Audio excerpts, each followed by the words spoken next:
بسم اللہ الرحمن الرحیم۔ لیکچر نمبر 2، 12ویں جماعت، عزرا علی سرنا اسکول اینڈ ڈگری کالج علی آباد ہنزا۔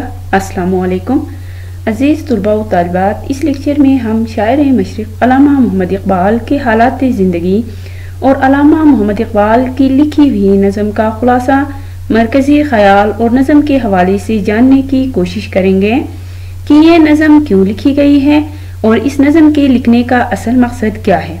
آئیے ابھی پیارے بچوں علامہ محمد اقبال کے حالات زندگی جاننے کی کوشش کرتے ہیں۔ علامہ اقبال 1877 عیسوی تا 1938۔ علامہ محمد اقبال کا اصل نام شیخ محمد اقبال جبکہ اقبال تخلص کے طور پر استعمال کرتے تھے۔ 9 نومبر 1877 عیسوی کو سیالکوٹ میں پیدا ہوئے۔ ابتدائی تعلیم دینی مدرسے سے مولوی میر حسن کی شاگردی میں حاصل کی اور ان سے عربی اور فارسی پڑھی۔ میٹرک کا امتحان سکاش مشن ہائی اسکول سیالکوٹ سے پاس کیا۔ مرے کالج سیالکوٹ سے ایف اے کیا اور گورنمنٹ کالج لاہور سے بی اے اور ایم اے فلسفہ کے امتحانات پاس کیے۔ اقبال نے اپنی ملازمت کا آغاز تدریس کے شعبے سے کیا، بعد میں تدریس کا شعبہ چھوڑ کر وکالت کا پیشہ اختیار کیا۔ علامہ اقبال نے کچھ عرصہ سیاست میں بھی دلچسپی لی۔ 1926 عیسوی میں قانون ساز اسمبلی پنجاب کے ممبر بنے۔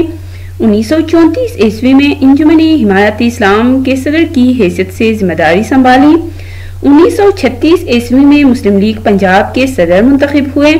1930 عیسوی میں الہ آباد میں مسلم لیگ کے 21ویں سالانہ اجلاس کی صدارت میں مسلمانوں کے لیے ایک علیحدہ وطن کی تجویز پیش کی تھی۔ شخصیت اور خاندان۔ اقبال کے آباء و اجداد کشمیر سے ہجرت کر کے پنجاب آئے تھے۔ وہ قبول اسلام سے پہلے ہندوؤں کی برہمن خاندان سے تعلق رکھتے تھے۔ اقبال کے دادا شیخ محمد رفیق جبکہ والد شیخ نور محمد تھے۔ والدہ کا نام امام بی بی تھا۔ یوں تو اقبال اسکول کے زمانے میں ہی شعر کہنے لگے تھے، لیکن مشاعروں میں شرکت 16 سال کی عمر سے شروع کی۔ سن 1900 عیسوی میں انجمن حمایت اسلام کے سالانہ اجلاس میں نظم نالہ یتیم پڑھی جس نے ملک گیر شہرت حاصل کی۔ اس نظم کا ایک شعر یہ ہے: موتی سمجھ کے شان کریمی نے چن لیے، قطرے جو تھے میرے عرق انفعال کے۔ اقبال شاعری میں داغ دہلوی سے اصلاح لیتے تھے۔ اقبال کے شعری مجموعوں میں درج ذیل تصانیف شامل تھے: باغ درا، بالی جبرائیل، ضرب کلیم، ارمغان حجاز، زبور عجم، جاوید نامہ، اسرار خودی، رموز بے خودی، پس چی باید کرد اے اقوام شرق، مسافر، پیام مشرق۔ خصوصیات کلام۔ اقبال کے کلام کی بنیادی خصوصیات ان کا فلسفہ خودی، تصور مرد مومن اور عشق رسول شامل ہے۔ اقبال کا مرد مومن وہ انسان ہے جو عشق کی بدولت اپنی خودی سے آگاہ ہو جاتا ہے، جس کی وجہ سے انسان میں فکر و عمل کی قوت پیدا ہوتی ہے۔ کافر کی یہ پہچان کی آفاق میں گم ہے، مومن کی یہ پہچان کی گم اس میں ہے آفاق۔ علامہ اقبال سچے عاشق رسول ہیں۔ ان کی شاعری کا محور حضور پاک کی ذات مبارکہ ہے۔ وہ کہتے ہیں کہ عشق رسول مسلمان کو مومن بنا دیتا ہے اور باطل قوتیں اس سے خوف زدہ ہو کر للزتی ہیں۔ قوت عشق سے ہر پست کو بالا کر دیں، دہر میں اسم محمد سے اجالا کر دیں۔ ضروری وضاحت۔ اس نظم کے حوالے سے میں کچھ ضروری وضاحت پیش کرنا چاہوں گی کیونکہ ایک تو آپ کو خلاصہ سمجھنے میں آسانی ہوگی اور دوسری بات کہ یہ نظم لکھنے کا مقصد کیا تھا، تیسری بات یہ ہے کہ اس نظم کے جو اشعار ہیں وہ سمجھنے میں بھی آسانی ہوگی۔ آئیے اس نظم کی وضاحت جاننے کی کوشش کرتے ہیں۔ نظم جواب شکوہ علامہ اقبال کی طویل نظموں میں شامل ہے جو کہ ان کی ایک اور طویل نظم شکوہ کا جواب ہے۔ 1911 عیسوی کو انجمن حمایت اسلام لاہور کے 26ویں اجلاس میں پڑھی گئی تھی۔ نظم شکوہ میں علامہ اقبال نے عام مسلمان کی زبان سے اللہ تعالیٰ سے جو شکایت کی تھی اس کے انداز اور لب و لہجے کو اس وقت کے علماء نے گستاخانہ قرار دیا تھا اور فتویٰ جاری کیا کہ اقبال کو اللہ تعالیٰ سے توبہ کرنا چاہیے، جبکہ اقبال کو اس بات کا احساس ہوا تو انہوں نے اس کے جواب میں جواب شکوہ 1913 عیسوی میں لکھی۔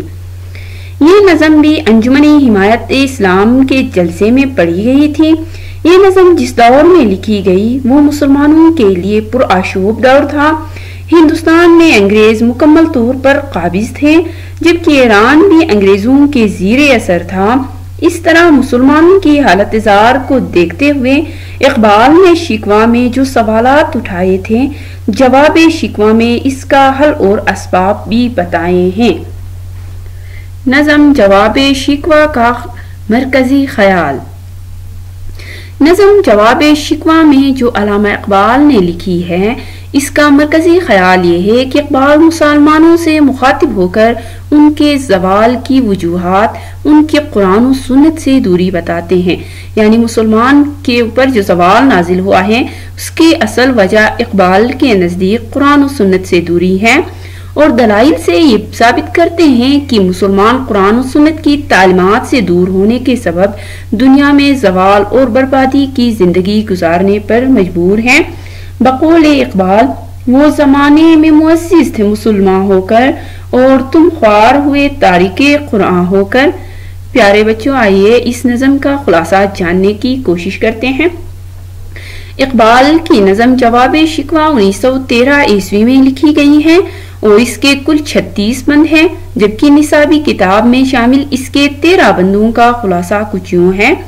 اس نظم میں شاعر نے مسلمانوں کے زوال اور بربادی کے اسباب بیان کیے ہیں۔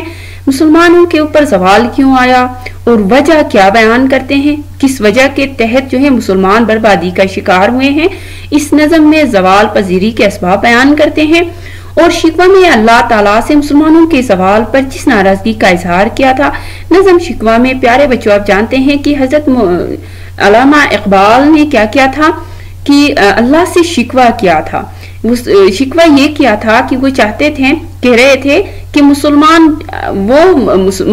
چونکہ اس دنیا میں آپ کا نام زندہ رکھنے والے ہیں، وہ تو مسلسل زوال پذیری کا شکار ہیں، اور ایسے لوگ جو دنیائے ہستی سے تیرا نام مٹانا چاہتے ہیں، وہ تو مسلسل ترقی کی راہوں پر گامزن ہے۔ چنانچہ اس نظم میں ان کے جوابات دینے کی اس نے کوشش کی ہے، اسے مسلمانوں کے برے اعمال کا نتیجہ قرار دیا ہے۔ شاعر نے شکوہ میں جو سوالات اٹھائے تھے، قرآن و سنت کے روشنی میں اس کے جوابات دینے کی ایک بھرپور شعوری کوشش کی ہے۔ وہ کہتے ہیں کہ مسلمانوں نے قرآن و سنت کا راستہ ترک کیا ہے۔ پہلا وجہ وہ یہ بیان کرتے ہیں، علامہ اقبال کے نظر میں پہلا وجہ یہ ہے کہ مسلمانوں نے قرآن و سنت کی تعلیمات سے دوری اختیار کی ہے۔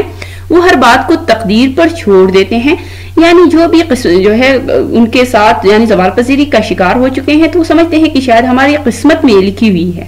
ہمت اور حوصلے سے حالات کا مقابلہ نہیں کرتے، آگے بڑھنے کی کوشش نہیں کرتے، اور وہ مسلمان جن کا کام دنیا کی رہنمائی کرنا تھا، یعنی پورے دنیا والوں کو حکومت کرنا سکھایا تھا مسلمانوں نے، اور ان کے لیے مشعل رات ہیں، اپنے مذہب دین اسلام سے دوری نے آج انہیں غیر اقوام کا غلام بننے پر مجبور کر دیا۔ وجہ وہ یہ بیان کرتے ہیں زوال پذیری کا، وہ کہتے ہیں کہ مذہب سے دوری اختیار کر چکے ہیں، وہ آج رنگ و نسل، ذات پات، اونچ نیچ اور تفرقے میں پڑ چکے ہیں۔ جو عرب جہالت میں اسلام سے پہلے جو جہالت تھی، ان چیزوں میں دوبارہ پڑ چکے ہیں، جو اپنے اسلاف کے کارناموں پر فخر و غرور تو کرتے ہیں، یعنی مسلمانوں کے حوالے سے بات کرتے ہیں، کہتے ہیں کہ اپنے آباء و اجداد کے کارناموں پر تو فخر محسوس کرتے ہیں، لیکن خود عملاً کچھ نہیں کرتے ہیں۔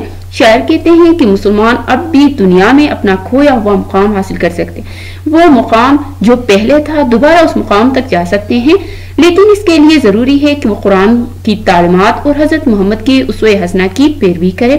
پیارے بچوں، آج کے لیے اتنا کافی ہے۔